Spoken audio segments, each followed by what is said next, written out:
morning.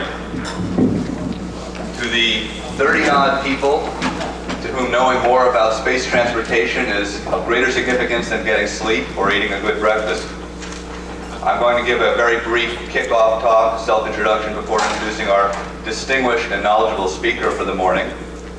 I'm Jonathan V. Post. I was a director at large of Oasis up in Los Angeles for 2 years and publishing editor of the Oasis Odyssey, fellow of the British Interplanetary Society, associate of the World Space Society. But wait a minute, I'm not supposed to be introducing myself here. I'm supposed to be explaining why our speaker, Richard W. Scott Jr., has something significant to tell you. But I have to admit, my bias is that I have experience in the space industry, in the defense industry, and with space transportation in particular. And so, taking 20 seconds out again to say something about what I've done that particularly makes me impressed by Richard W. Scott Jr.'s biography, I've been an engineer on space projects, including the Voyager spacecraft for its flyby of Uranus, the Magellan spacecraft currently in orbit around Venus, the Galileo spacecraft now on its way to a 1995 encounter with Jupiter, the space shuttle, the space station, studies involving lunar bases, the Mars rover project, the Mars base. I've been a consultant or employee with Boeing, Burroughs, Federal Aviation Administration, Ford, General Motors, Hughes, JPL, Lear Astronics, NASA, Rockwell, Systems Development Corporation, U.S. Army, U.S. Navy, U.S. Air Force, Yamaha. And it's a tribute to the U.S. economy that I'm currently without a full-time salary. I've had a chance to work with distinguished people before. I've been a co-author with Ray Bradbury. I co-edited a book with Arthur C. Clarke. I've been a co-editor with the late Nobel laureate Richard Feynman. Oh, NASA, where's Richard Feynman now that you need him? And I'd like to say that Richard W. Scott Jr. brings everything to the space arena that I admire and have worked for all my life. Richard W. Scott Jr. is the Associate Director for Commercial Space Policy and International Affairs in the Department of Transportation, the Office of Commercial Space Transportation. He was appointed to that position last year and has already had a significant impact on the technical side, on policy, and an effective coalition building with other interested groups. He served after a long background in industry and the military. And as I say, the longer you've worked in the defense industry, the more his accomplishments shine. The more you know about the space program, the more you realize the significance of his accomplishments. He was Washington representative and vice president for business development with Space Services Incorporated of America, with Deke Slayton. Prior to that, he was department chairman and faculty director of the Space Industry Seminar at the Industrial College of the Armed Forces in the National Defense University, and held that position for 5 years, therefore having a profound impact on virtually an entire generation of people moving into this important field. He retired from active duty as an Air Force colonel with 28 years of service in 1989. He was a command pilot with 5,000 hours of flying time. He had assignments in the Military Airlift Command, the Air Force Headquarters, and the Supreme Headquarters Allied Powers Europe in the North Atlantic Treaty Organization, NATO, an organization so successful that Russia is begging to join. Before I allow Richard W. Scott to step up to the platform, let me just explain 20 or 30 seconds why the Department of Transportation is important to us. Because it is transportation that carried human beings from the east coast of the United States to the west coast of the United States with a high-tech device of its day, the covered wagon. And in 1992 dollars, correcting for inflation, a covered wagon fully provisioned with food, clothing, with oxen or mules or horses to carry it, costs something like $100,000, $150,000, $200,000.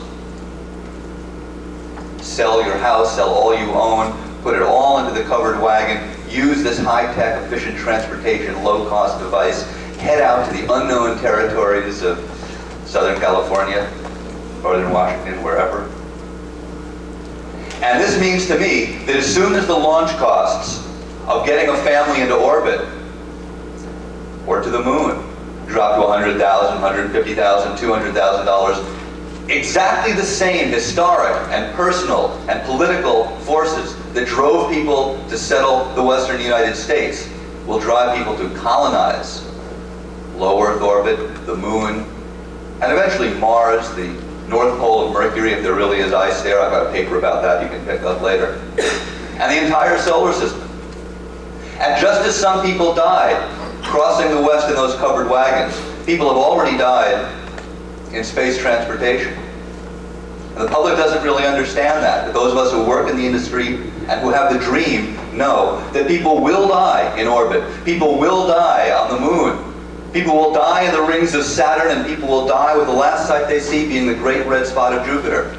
Because if we were not taking that risk, we would not be explorers. We would merely be tourists.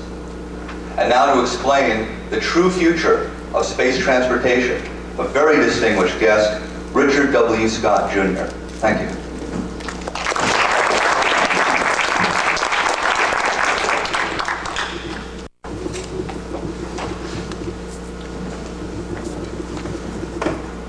Actually, I'm really pleased to have the opportunity to talk to you all today about the role that government plays in trying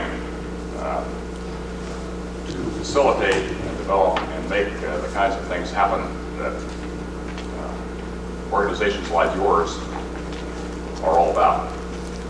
We've heard a lot about government regulation and being an obstacle to the kinds of things that we want to do, but in our office, we have a different role. The Office of Commercial Space Transportation's three mandates are to regulate the industry, that is, to make sure that when someone puts a rocket up, they do it so the public safety is maintained and they don't drop it in the middle of Jack Murphy Stadium at halftime. But two other important, and perhaps even more important, missions that we have are to promote the industry. That's what I'm doing right here today, is to tell you good things about what we're doing to help American industry, space transportation, the space transportation industry be a world leader, and to facilitate its development along those lines. Promotion and facilitation, those are what we're about. Now, why is there an office like this at all?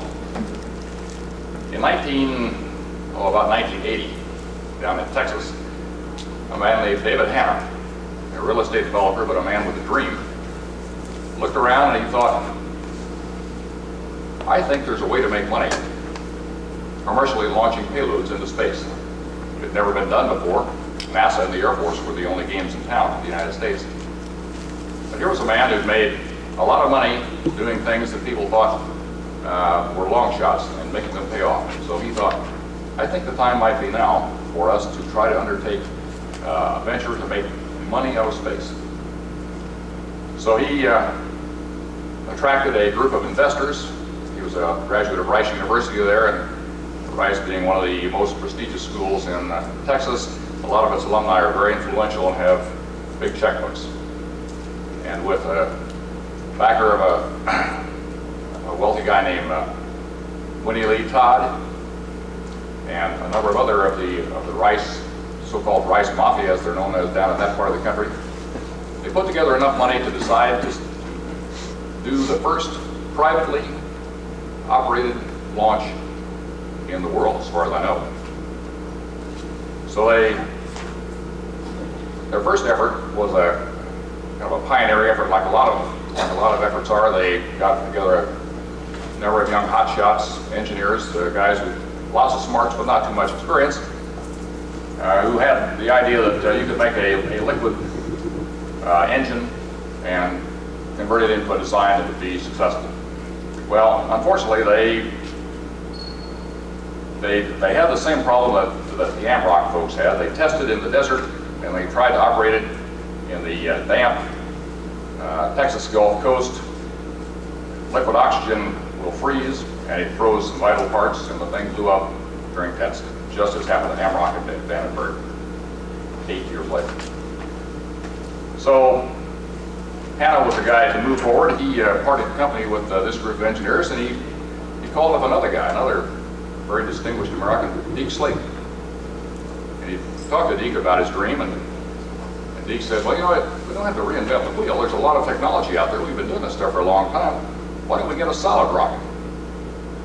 He said, probably the first thing we ought to do is to show the world that a small company, a commercial company, has the ability to actually launch one, which is technologically a challenge, even though it's mature technology.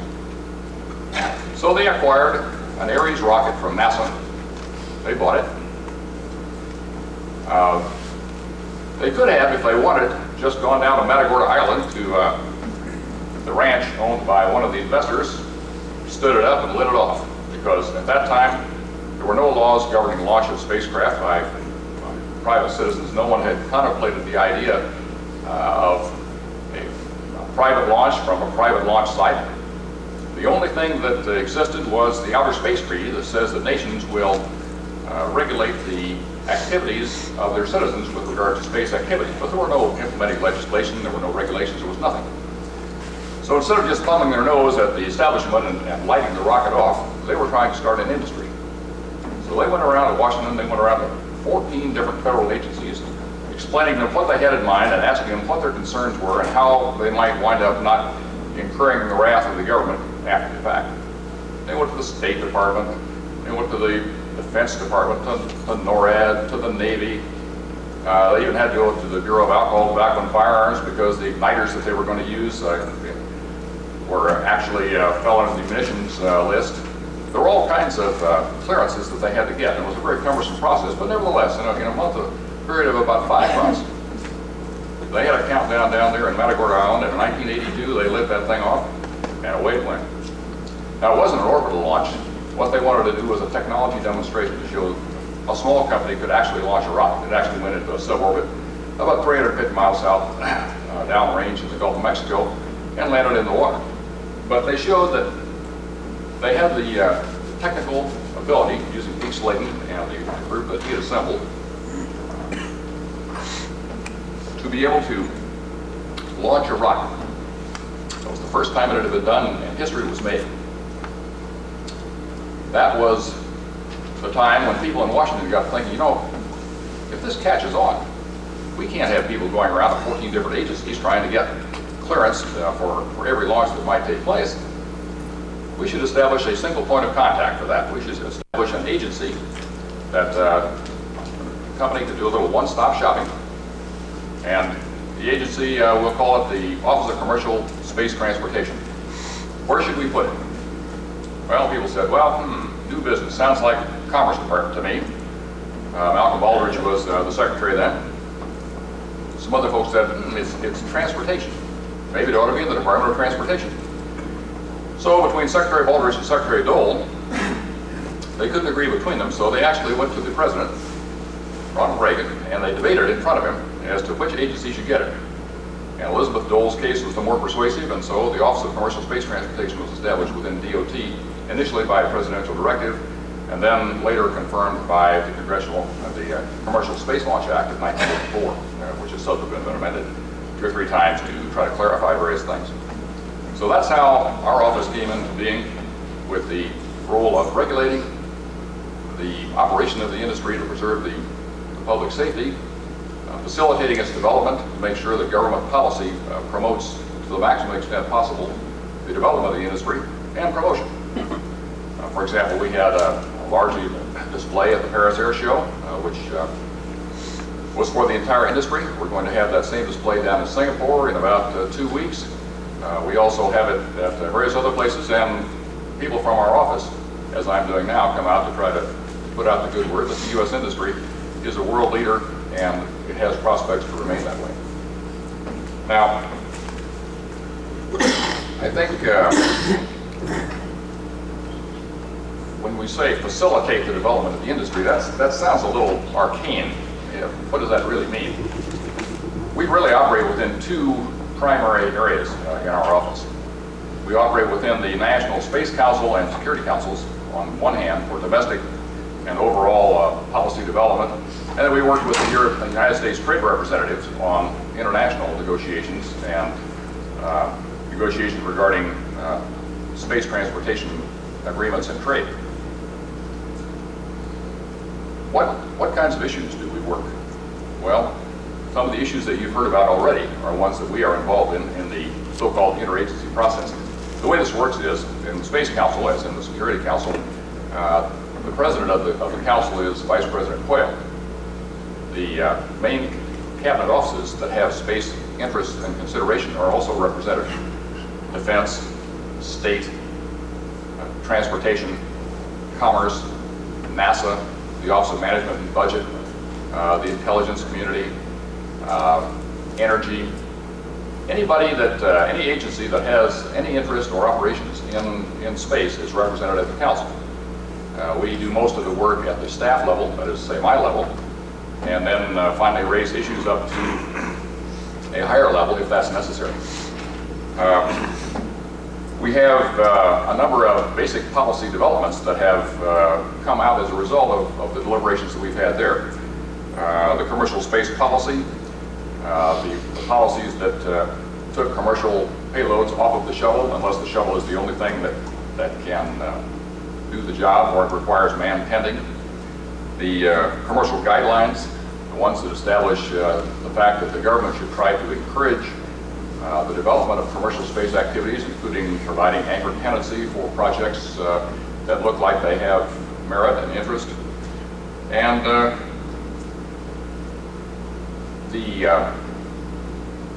direction to the various agencies that they should use commercial space services and facilities to the maximum extent possible, rather than relying on doing it themselves.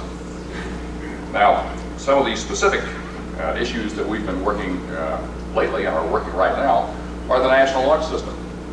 You've heard a couple of very good presentations on how the program is structured, how it's happening, some of the technical aspects of it. But I can tell you there's a vigorous debate going on right now, and one that I was involved with myself, to make sure that the commercial concerns of the national launch system are taken into account in a couple of different ways. I got into a vigorous debate with some of the other agencies, and we finally prevailed with the idea that as you're designing a new national launch system, which will be a government vehicle for government missions primarily, but let's say there's a system of which there may be 4 different ways you could design the system, all of which cost about the same, all of which would do about the same job, but only one of which really would lend itself to a commercial spinoff. That's the system you ought to pick, just for that reason. The one that may enable our companies to spin that off into their own design, into their own application, rather than just being concerned with what I was always concerned with when I was wearing an Air Force blue uniform, with just getting the mission done, national security or big science. In those days, I didn't really want to be concerned with the money-grubbing commercial side of it. But in fact, the money-grubbing commercial side of it is what capitalism is all about. It's what our industrial base is all about. We have to be able to take into account in these days of austere budgets the fact that the government is not building rockets and designs just for use by industry. That's industrial policy, and we don't do that. But we certainly can aim our efforts in a way that it makes it feasible and easy for industry to spin off technologies and systems in a way that will enable them to pursue their own commercial business ventures in the way that we've always done in this country.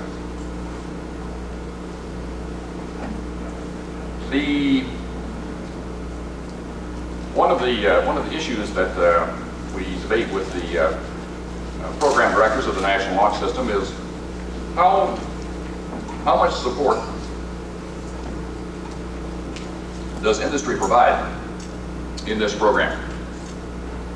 That is to say, there are those that would like to say that if the National Launch System doesn't go, the U.S. industry, the current U.S. industry that flies Atlases, Deltas, and Titans, is going to collapse. Because without the infusion of technology from NLS, they're going to die. Well, that's not true. Industry needs the technology that will spin off from the NLS. It's a vital source of it. But it's not a sine qua non. It's not something that if it never happens, our industry will die. Our industry will find a way to survive. They've done very fine over the last 30 years, and they'll do very fine for the next 30 years. The NLS is a very important program for them, but it is a program that they view as a source of technology. It's not even known yet, for example, how the vehicle will be built, whether it will be a consortium, whether it will be a prime and 2 subs. No one really knows how it's going to be built, nor does anyone know what the commercial spin-off will be. But those are things that we're, as the program is unfolding and going down the pike, is one that everyone is looking at with a great deal of interest. There's another program coming down the pike that is equally interesting, but a completely different concept, and you've also heard about this, single stage to orbit. Now, in my view, if single stage to orbit works, that could be the first horseless carriage. If you actually have a vehicle that can carry payloads inexpensively into orbit and bring them and come back down and land tail first anywhere in the United States, that changes the calculus of how this industry operates in ways that are unimaginable. I can tell you that there are people that think that this is such a serious project that in our office, for example, we had representatives who are right in with the SSO design and program, along with a representative from a major airline. Now, when a major airline, whose name I will not tell you but would be recognized by all of you, is showing at least at intermediate levels some interest in new technology like this shows you there's some serious people out there that think that there's a new way to make money. We were excited. I mean, as I sat there, I thought, good heavens, an airline is actually coming in with the idea that maybe there's something here for them. If, as General Graham said, in 413 days or whatever it is, the thing flies, we'll know something. In the meantime, it's very exciting. The reason they came to our office is, if it is going to fly in a commercial way, it'll have to be certified by our office. It'll have to have a license to launch. We are the FAA of space, if you will. And the fact that they, at this early stage, were coming to us to tell us what their programs are, and to see what our reactions are, to see what kind of feedback we can give them as they try to shape their program, tells you that there are some exciting programs out there, and there are some people that think that some big money can be made in things that, in ways that look like just Buck Rogers, not very long ago. You heard another presentation on the way we are engaging international relations. The United Nations Committee on the Peaceful Uses of Outer Space. We are engaged in that, and this is a case where we are trying to look out for the interests of industry and to make sure that we understand completely what the situation is before we allow a massive stampede toward a particular regulation. What I'm talking about is the issue of orbital debris. Now, I'll have to say that ever since Lady Bird Johnson was the president, I've been much more concerned about debris than I ever was before. And I think the Keep America Beautiful could easily be translated into a Keep Space Beautiful campaign. But the fact of the matter is that in the COPUOS, as it's called, the Committee on Outer Space, there are a lot of nations that would like to see some fairly draconian regulations or rules imposed to mitigate the amount of trash there is circling the globe. In principle, who could agree with that? Who could disagree with that? I mean, that's motherhood. But keep in mind, the United States has the biggest and most sophisticated space program in the whole world. We put more dollars into our space program. We have more initiatives going than anybody else. We have the biggest investment in our space program. We're greatly concerned with things like orbital debris, but I can tell you that the environment is not well understood. We don't really know of items of less than 10 centimeters this size. An item that size going 17,000 miles an hour can do a heck of a lot of damage. But it matters a lot how much is up there. We don't really know. There are serious efforts underway to measure it, but even the people that are scientifically looking at it, and there are federal agencies that are doing that, still would concede that even at the 50% level, they're not really confident of how much is up there or how much is going to be up there. It's a serious issue, and it's one that we're looking at, but it's not one that we want to be stampeded into a bunch of restrictive rules that could, for example, preclude the low Earth orbit constellations like Iridium and Orbcom and some of those that you've heard about. We could find ourselves stampeded into a situation that could preclude some of our most innovative commercial efforts if we tried to take action on a situation before we understood it. In that tremendously over-elaborate introduction, you heard that I was an Air Force pilot. I can tell you that one of the things that they drum into you from the first early days in pilot training is that things go wrong in airplanes and there are emergency procedures to cope with them. But before you initiate an emergency procedure, make sure you understand the nature of the emergency. Because you may exacerbate the situation in ways that were unimagined if you immediately start doing something without really thinking it through to know what it is really needs to be done, what is the nature of the problem, what's the magnitude of it, and what is the best way to attack it. Right now, we are studying the problem, we are looking at it very closely, and in the pretty near term, we'll have some thoughts and recommendations. But we don't want any peremptory action that's going to particularly harm U.S. commercial and industrial efforts this early on in the situation. Originally, I was going to speak primarily on a topic that causes most people's eyes to glaze over just mentioning the title. And then as I heard some of the pretty dynamic presentations yesterday, I thought that will never do. The topic is procurement. Procurement of space services and space transportation services by the government. I'll just touch on a couple of things and give you some insight as to where we're coming from.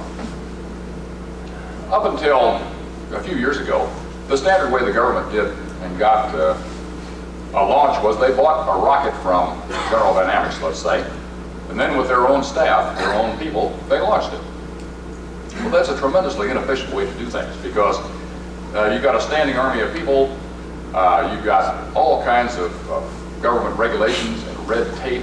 You have to be able to certify where every part came from. You have a massive amount of manuals and instructions that tell you down to the nth detail everything to do. It's slow and it's expensive and it's cumbersome. Our approach, and the one that we've, ever since the presidential directive that directed government agencies to try to use commercial launch services to the maximum extent possible, we've tried to drum into the other agencies the approach that they should treat space transportation the way they treat any other kind of transportation. If it's a very special cargo, like say the Hubble telescope or some big scientific one, or if it's a Mil-Star satellite, if we had them at $1 billion a shot, okay, you handle that yourself. Buy the rocket, have your people launch it. Well, I consider Air Force One. It doesn't have a commercial crew. It has an Air Force crew. It has an Air Force airplane.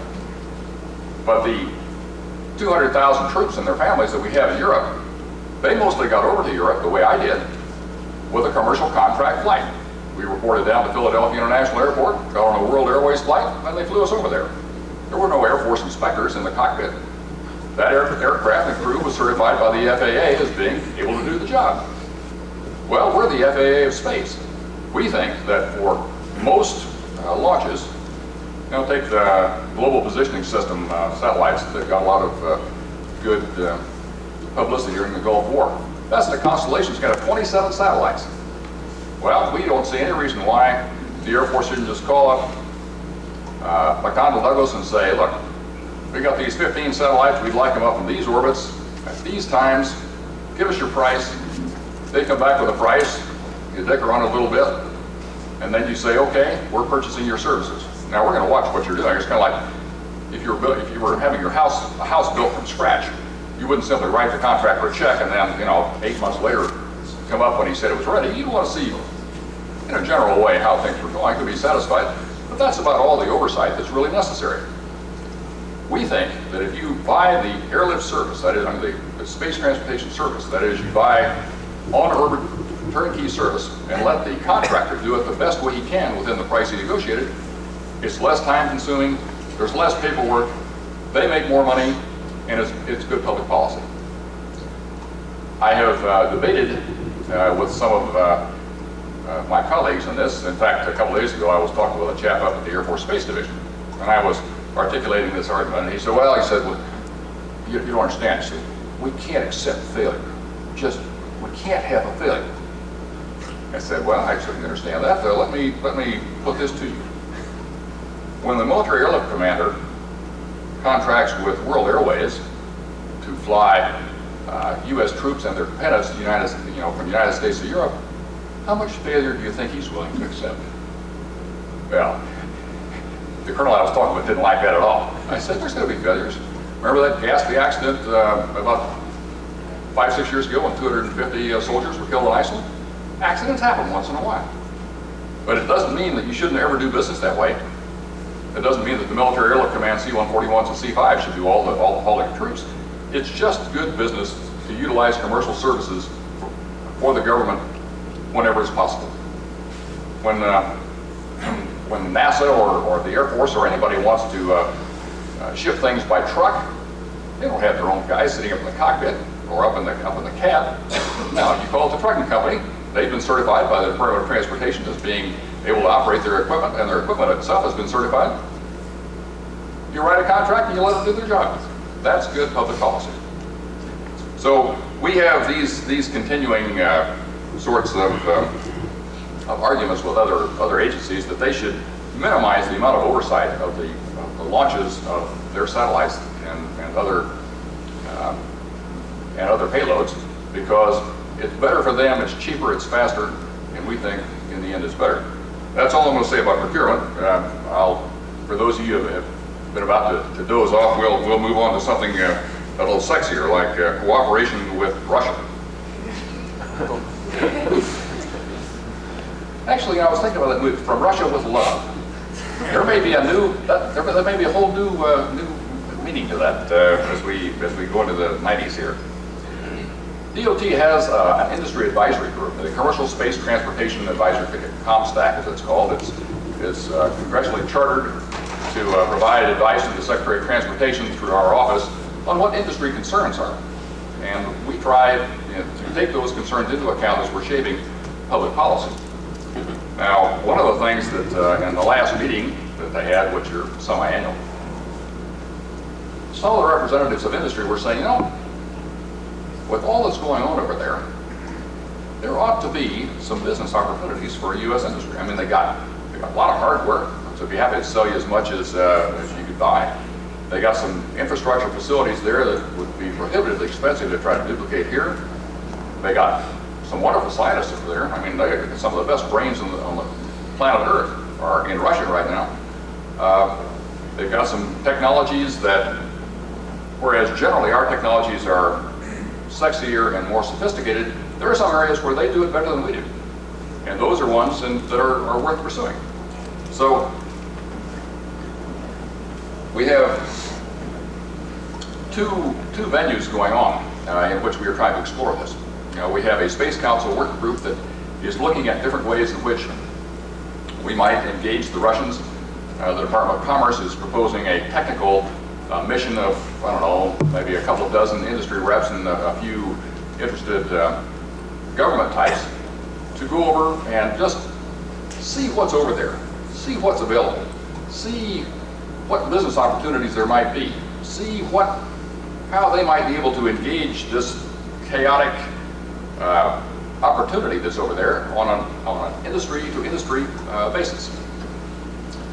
There are those in government that would like to wait until the situation settles down on the theory that it's too chaotic.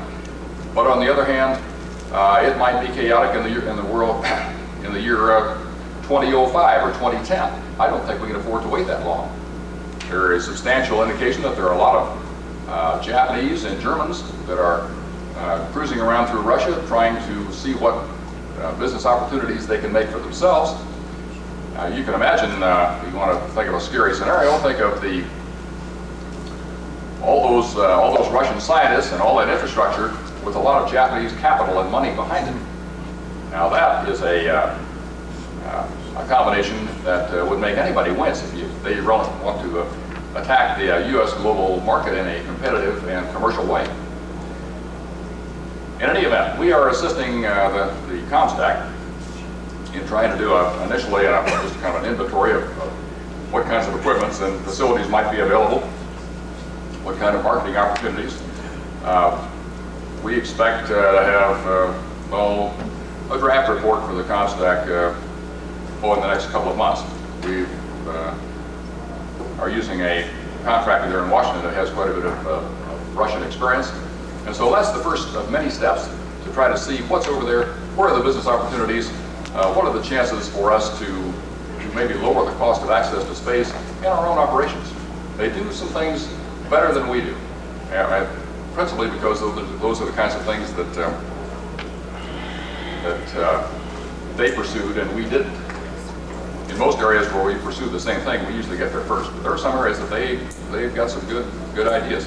They've got some electron thrusters for satellite positioning that could make more conventional hydrazine propellants for geostationary station keeping seem pretty obsolete.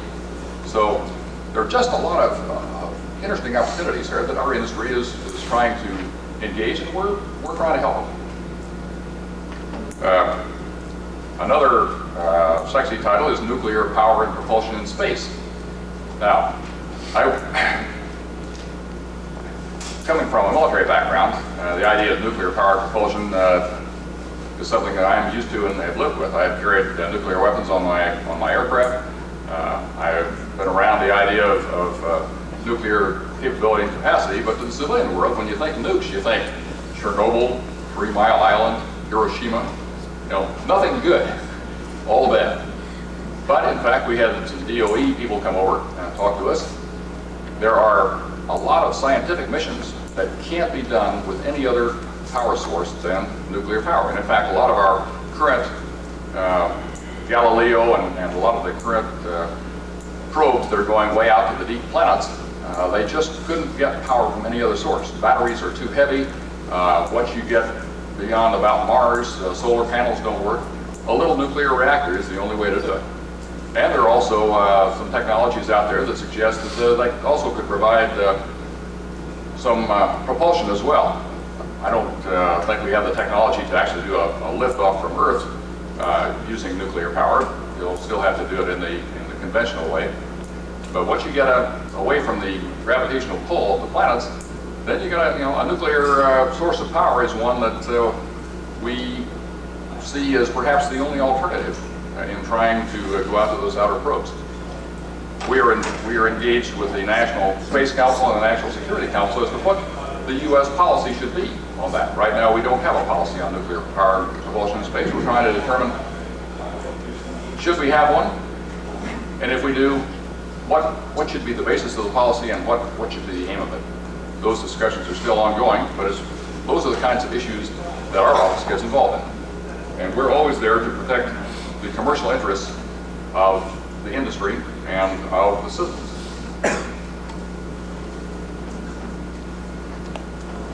Another issue, in fact, one of the more cogent issues that we're looking at right now, and you heard an allusion to it by Congressman Walker yesterday, was the issue of excess missile assets. We signed a START treaty with the Soviet Union. START, as you know, stands for Strategic Arms Reduction talks. The Russians have indicated that they are going to abide by the terms of that treaty, in which basically, as a first step, each side would take down 750 of its land and sea-based ICBMs.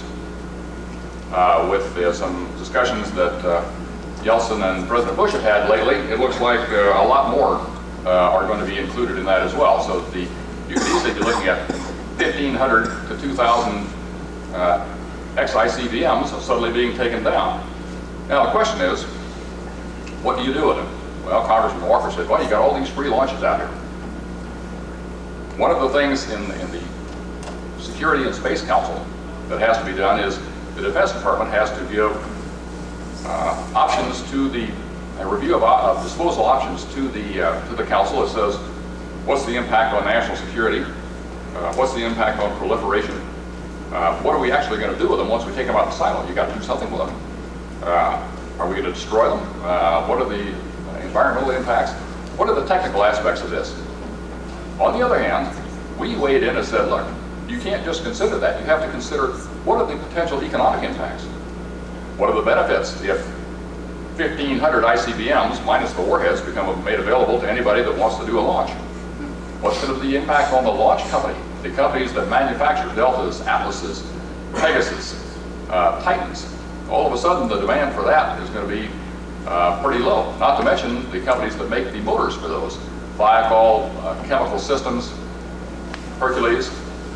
There's some pretty dramatic possibilities there. And so we've completed the first part of a study on excess missile assets, and we're going to be providing the results of that to the Space Council in combination with the Department of Defense study. So between the two, they'll be able to look at both halves of the thing. It's a very thorny issue. I mean, on the one hand, you have the analogy of the end of World War II. In World War II, we had a military of 18 million people. We had millions of cars, trucks, and planes.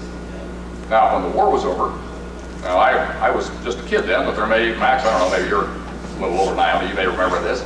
I don't seem to recall the Army opening up their big depot and say, you want a car? Come and get a buck a piece. Here they are. Want to start a cab company?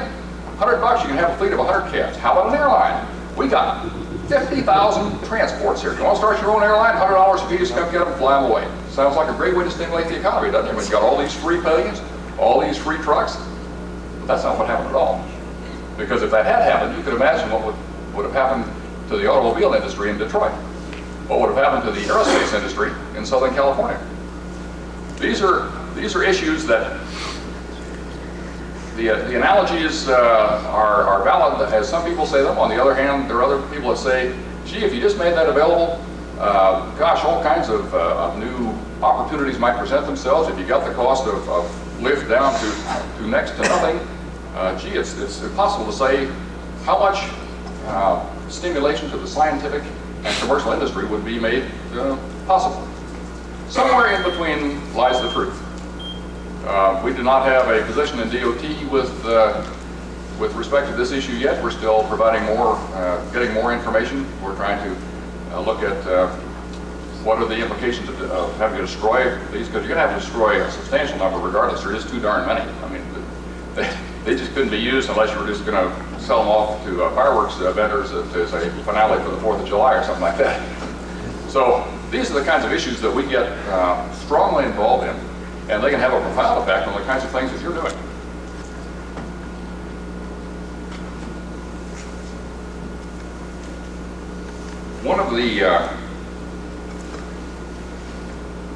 One of the things that we try to do, the excess missiles, the primary aspect of that has to do with missiles available under the START treaty. But there are some other non-START related issues that we weigh into as well. One of the things that we do not like to see is any company, in our view, trying to use any kind of rocket that was built with taxpayers' money. We don't like to see a company trying to use that to bid a commercial contract against other companies who are bidding with rockets that they built themselves without contractor money. We have been involved in 2 or 3 cases where, in our view, it seemed like a company maybe took an old ICBM that had been modified at considerable expense to be available and useful as a launcher, and we're going to bid against other companies who were simply having their rocket rolled off their own assembly line, but they paid for from scratch.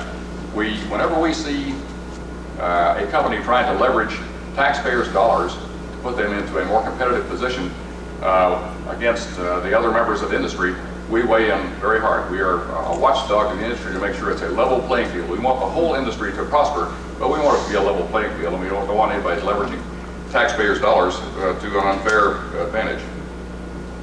We sometimes weigh in even on, in fact, we get involved in almost every international launch. Sometimes we get involved in some what seem arcane discussions, but in fact they're quite important to the country.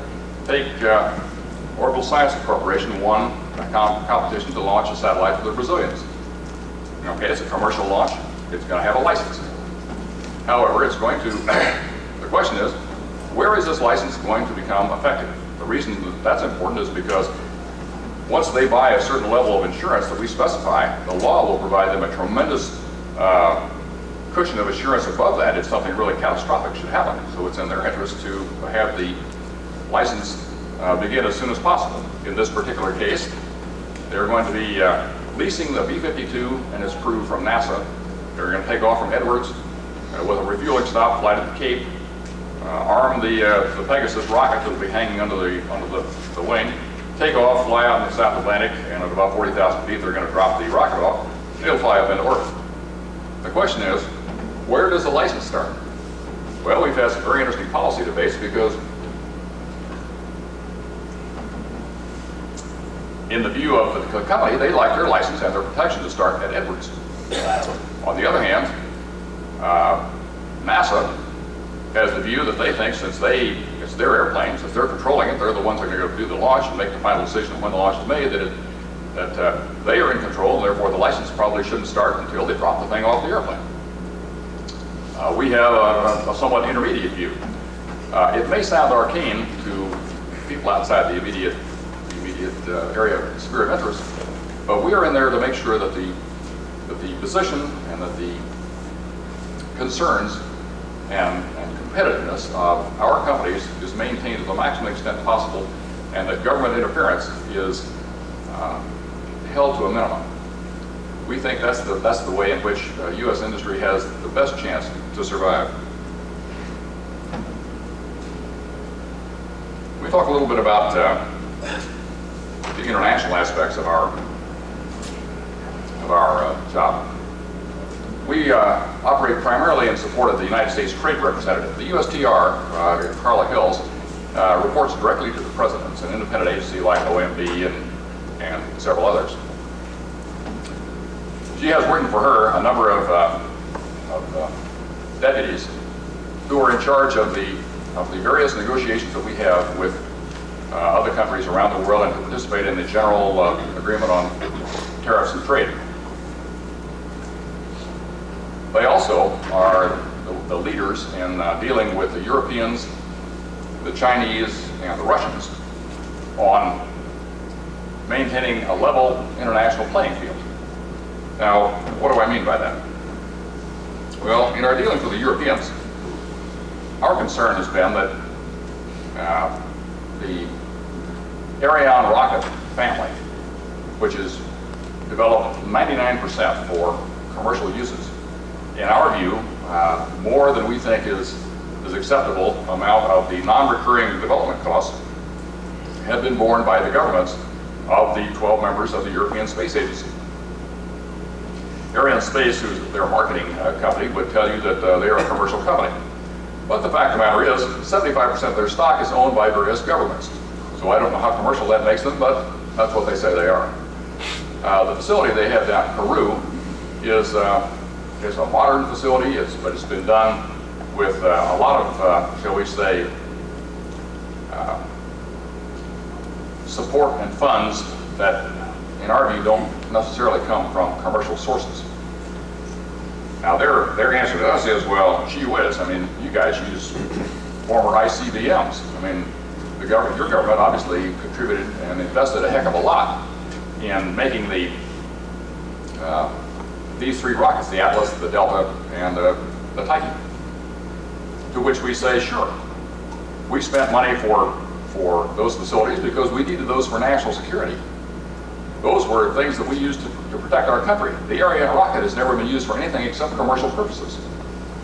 Under the current arrangements, whenever a commercial launch is done or a commercial rocket is procured, the companies pay a pro rata share of whatever it costs to produce the commercial rocket.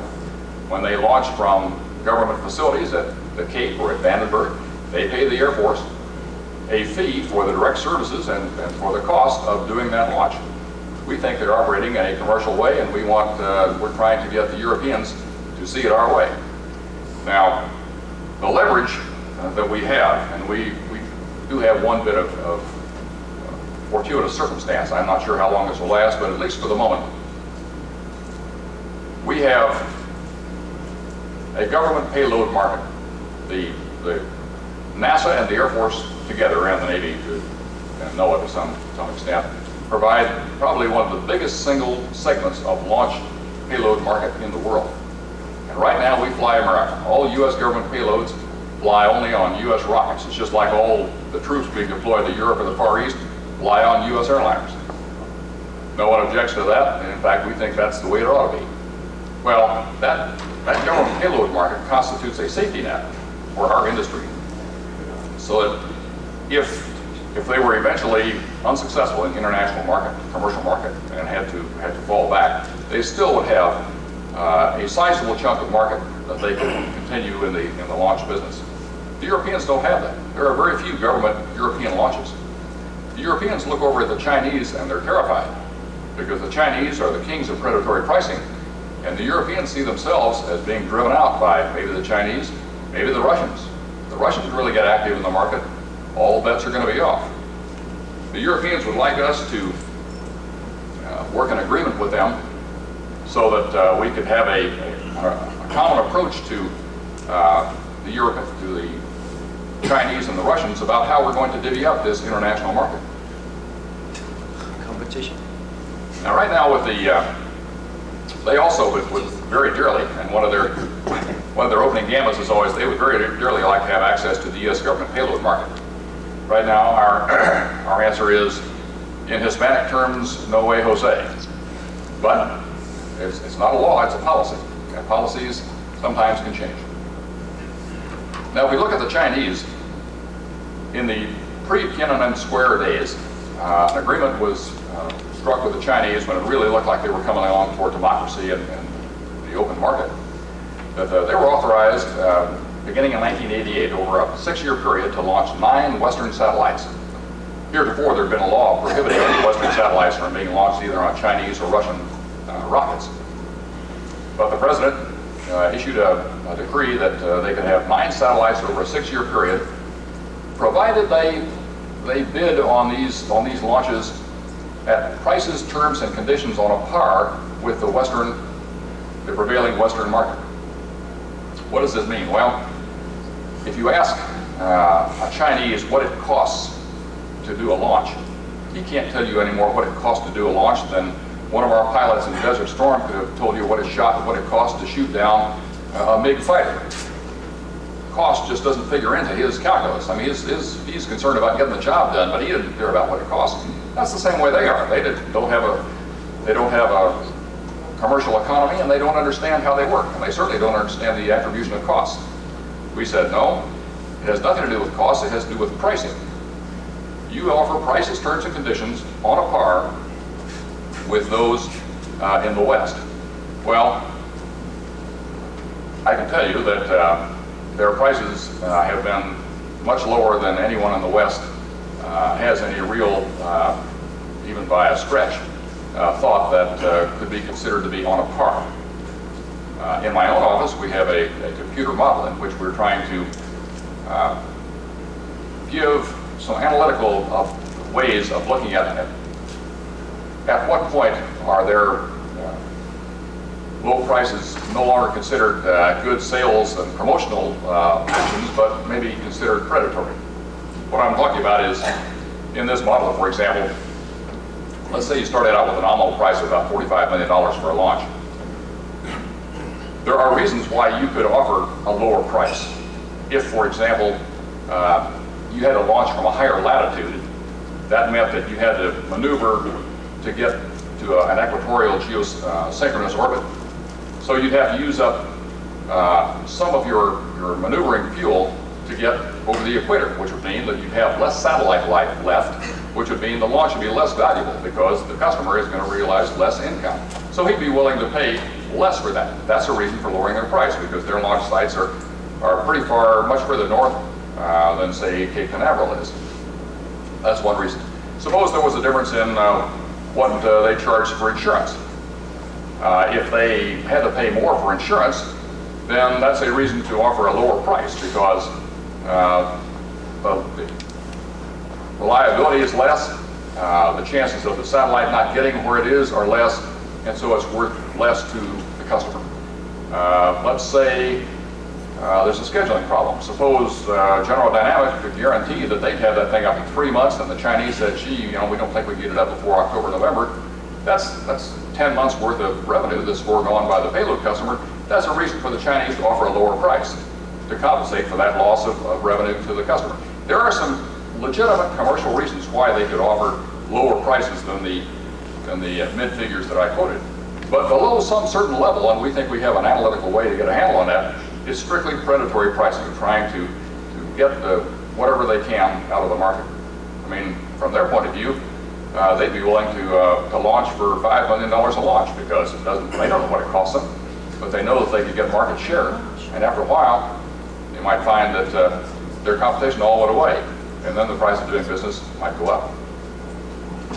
We try to monitor this agreement. We meet with the Chinese once a year. We monitor their activities throughout the year very closely. We work with the interagency group and the U.S. Trade Representative's Office to make sure that, or to try to minimize the amount of predatory activity that we see from the Chinese. We're going to be doing negotiations with the Russians sometime probably in the next year or so. You've got a similar situation here. The Russians have a tremendous stockpile of launch vehicles. And they've got, I heard a senior NASA official who had been over to Russia within the past month, and he had a NASA photographer with him. And they were in a building a quarter-mile long that was nose to tail, looked like an automobile assembly plant. It was nose to tail with proton rockets. And they said that the warehouse down by the launch site was also full. And they were just chugging along, just pumping them out.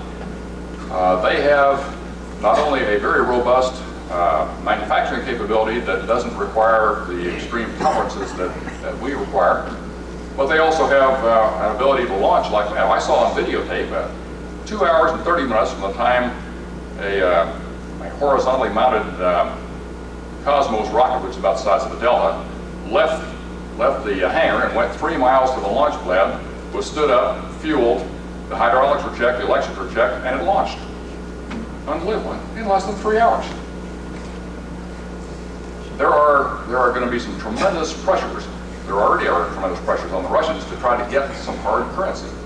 They're going to want very much to get into the Western payload market.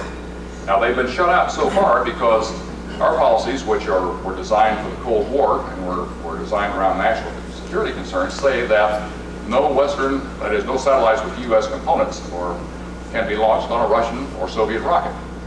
Well, let's suppose that the forecasts of doom and gloom and coup and those kinds of things don't come to pass. Let's say the Russians do muddle through in the next 2 or 3 years. Let's say it really looks like they're going to be democratic, and that they really are trying to do commercial capitalist kinds of things that we have always wanted them to do. And then they come to us and they say, look, for 70 years, you kept pushing this capitalism stuff down on us, and democracy, and now we're trying to do it, and you're shutting us out of the market. Well, if all the national security and foreign policy reasons for shutting them out of the market go away, we're going to find ourselves in some very interesting policy development exercises. It's not at all clear what an appropriate course of action would be for a U.S. government that has a constituency that includes U.S. industry. So there are a whole raft of issues that directly affect the cost of access to space, how our industry is able to do business both domestically and abroad. Our bottom line is we're trying to facilitate the development of that industry to the best capability that it has. We want to see a level playing field. We don't want to see any favorites. We want everybody to go out there and just slug it out and do the best they can. We will fight with every ounce of our being to make sure that the government supports them with a policy and legislative framework that enables them to be the best they can be. And that's what my job is. It's exciting. I like it, and I really consider myself fortunate to have the opportunity to do that. That's all I have. I'd be happy to take a few questions if anyone has any.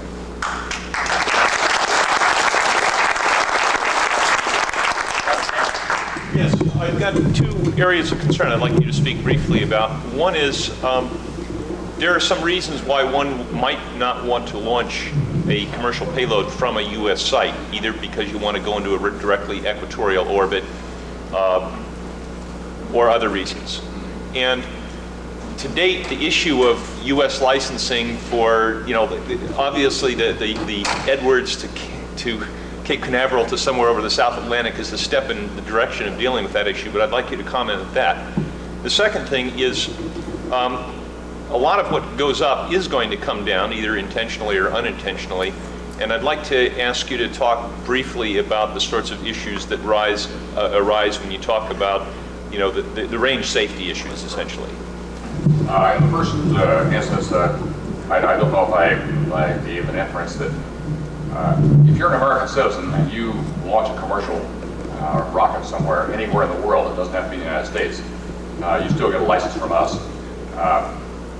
In this case, our discussion is with another government agency as to whose rules will prevail. Now, having been in the private sector, I can tell you this is confusing as can be to the private sector. You wonder, well, who speaks for George Bush? It's very difficult to, as we have what we have here is an office and an industry that is evolving. And we have a number of policy issues to sort out. We are reaching resolution on some of them, but we still have, it's still an emerging industry, not only technologically, but in terms of the body of regulations and policy of the government. And so it's kind of an iterative process, but there are no restrictions against launching overseas. You can launch anywhere that you can find a launch place. It's just you still have to have a license. But just like, and with respect to the orbital debris, Not just orbital debris, but reentry capsules such as Comet. oh yes. We also license reentry capsules. We've been working very carefully with the people. The Comet is the Commercial Experiment Transporter. It's a NASA program using commercial launches to put microgravity capsules in orbit for 30 days and then deorbit them in a controlled way to recover the science that's inside. Right now, our office has done substantial risk analyses. There's a notice of public comment in the Federal Register right now in which the criteria for determining the risk to the public and what the likely impacts on public safety are. In this particular case, the landing site will be in Utah, but I know people have concerns about, gee, this is going to come down out of the sky and it's going to be a controlled entry. How much risk is there? In our view, the risks are going to be substantially less than what you might expect from air traffic coming out of the San Diego airport. The Commercial Launch Services Act was ultimately incorporated into the NASA authorization bill rather than being passed separately. Are there any rules or regulations that actually enforce that act? Should there be? How is that taking place in the government?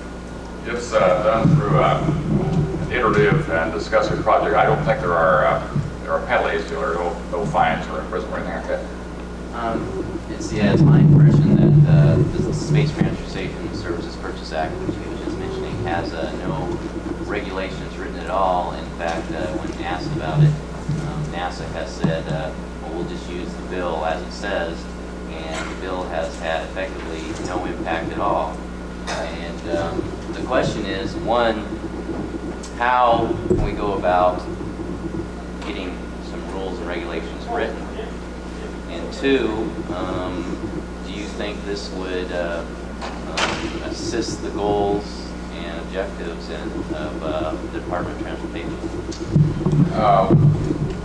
There is a space procurement initiative going on right now, part of the National Space Council deliberations with the interagency process, of which NASA and DOD and we are substantial participants. The deliberations are still ongoing. NASA has been much more commercial in its approach than it was traditionally.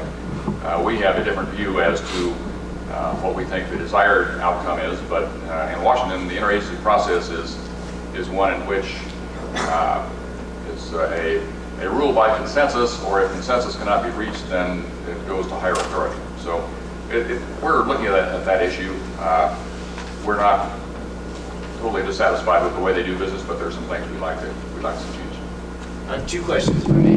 The first, regarding procurement, are Yes. there any efforts to include performance incentives in the form of, you could look at a launch and in fact in the RFP, say if it's a day late, you're going to pay this much, if it's a day early, or essentially put quality factors so that when you do get a bid, you can actually go with the low price bidder with some assurance because you know they've internalized factors and that they're not just bluffing and saying, yeah, we can do it for this price?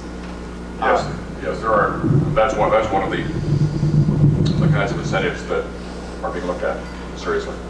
The second part of that, actually it's a slightly different issue, is you seem to be favoring the launch industry much more heavily than, say, our satellite industry, which in many ways is a much bigger percentage of our GNP, the satellite industry being a much more, I think, mature industry.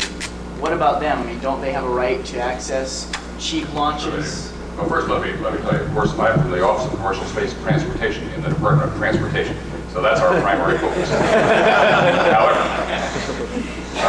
we have in our contact, we have satellite makers, and what we try to tell them, the message we get across is, sure, satellite makers always want the cheapest ride they can get, and that's very understandable. On the other hand, if you always go with the cheapest launch that, let us say, might be Chinese or European, and the U.S. launch industries leave the market, then you may find the price of business is going up. Let me cite an example. When the Arab consortium was entertaining bids to launch the Arabsat, we saw what amounted basically to two very predatory efforts, in which the Chinese finally won it with a bid of 25 million, and the Europeans were in at about 31 or 32, clearly far below cost. Well, through various means, the Europeans were able to convince the Arabs that the Chinese would never get the necessary export licenses to be able to bring the satellite into China. So the Arabs took the contract away from the Chinese, gave it to the Europeans, and for $31 million they launched. Now, recently, in Europe, there was a Copernicus satellite being offered by the German government. The Europeans figured, hey, this is a European government satellite. We're ESA, we got this baby in the bag. Do you think they bid $31 million? 41 million? 51 million bucks is what they offered, and they were absolutely stunned when MacTac came in and said, we can do it for 44, and the Germans said, sold. What efforts are being made to commercialize the shuttle? Right now we have 4 and maybe even a dozen different organizations that are all involved in preparing the shuttle to launch. We're complaining about how expensive it is to get it into orbit. Yet, if you would buy a full packaged orbiter, let's say from Rockwell, ready to launch with all your payloads inserted and all the checkouts done, you could save maybe 3/4 of the cost to launch, and maybe only have a couple DOT inspectors instead of a one-for-one relationship with all NASA with everybody else who's trying to prepare this thing to launch. There could be some efforts going on, but I don't think there are any that are significant enough to be able to overcome NASA's feeling that this is their operation, at least for the moment. This single-stage vehicle you were talking about, which international bodies would you envision to be ideally suited to help internationalize and standardize the flight certification regime of commercial program if it got to be that way? At first blush, I can actually think of the most developed ones right now, like the Europeans and the Japanese. No, which international bodies? Which international Oh, organizations? I would have to go along with the UN. I mean, they have the International Civil Aviation Organization. The analogies there, I think, are probably, the precedents there are good enough to use for spacecraft. I would say so. It seems to me that whenever we come up with a rational explanation based upon a certain body of data, that just like statistics, there's ways to make that data say what we want it to say. We had deregulation of the airlines, for instance, that was supposed to lead to lower airline costs, okay? And that was supposed to give everybody a fair shot and get the little guy in the picture. What we wound up with, any of us who've had to travel recently, realized that the smaller market means higher air rates for those that are still there in the market. So your idea, when you mentioned about what might happen, or with the Chinese, for instance, who would get in on the lower launch costs and take over the market, like that's kind of the other side of the deregulation reality, which has come to pass for reasons that nobody understood, because obviously they wouldn't have had that happen if we knew what would be now. So my question is simple, based on this way of looking at the problem. Do you really believe there's honesty in trying to level the playing field and give a global access to space, or is this just hearsay, just out of mouth? It's a very difficult proposition, because if each of the countries had truly commercial firms like we have, like GD and MacDac and Martin, it would be okay. But when you have private players, you have quasi-private players, as the Europeans have, you have totally government players. Who knows how the way the Japanese are going to weigh into the market? No, all we can do is try. I don't harbor any illusions that we're going to be able to level the playing field, but we just want to keep the level of incline such that our side can manage to get somewhere near the middle. If some of the new low-cost American launch systems come to pass, where we're launching at a factor of 10 less than Atlas, MacDac, and all those guys, and then the Russians come in with their systems and are willing to compete at those tenfold lower prices, what do you say about the level playing field then? And if, as is likely that would be the case, they could compete, how can we object to them competing now? Are we saying that you can only compete against us when we have something that's as cheap as you are? And this doesn't seem like free enterprise. Well, in fact, as I alluded to, if the Russians really come in as a democratic commercial player in the world, the policy debates are going to be interesting and vigorous. I don't really have a good idea about what our position would be with respect to our own constituencies, that is to say the launch industry, with respect to global trade. The points you make are very telling, but right now it's too early to know. I want to be right in the middle of it when the time comes, and I'm kind of reminded of a time when I was flying one time, and I got diverted into John F. Kennedy Airport, but about this time of the year, it's the middle of the night, and I had never been into JFK before. I was flying a C-141, and I was about 8 miles out of final, just ready to intercept the glide slope. Of course, we're in the soup, and the guy says, by the way, the weather is 300 feet overcast, 1 mile, rain and snow. The wind is an 80-degree crosswind at 15, gusting to 25. Braking action is reported as poor to nil. But we had been diverted in there to pick up a life and death shipment of medicine. So I'm thinking, And about 30 seconds later, the airplane in front of me went off the runway, and the airport was closed. We didn't have enough fuel to hold, so we went to Dover. It's one of those things where I wonder what I would have done. I'm glad I didn't have to find out. In this case, I wonder what I'm going to do, but I'm not going to have the luxury of not finding out because the events will be forced on us. Parlance of government, facilitate means responsibility without authority generally. And you're trying to facilitate industry. How much authority do you really have to keep the cost down, to have no association with technology, OSHA, the environmentalists, and all of the other things which make us non-competitive in these technology areas?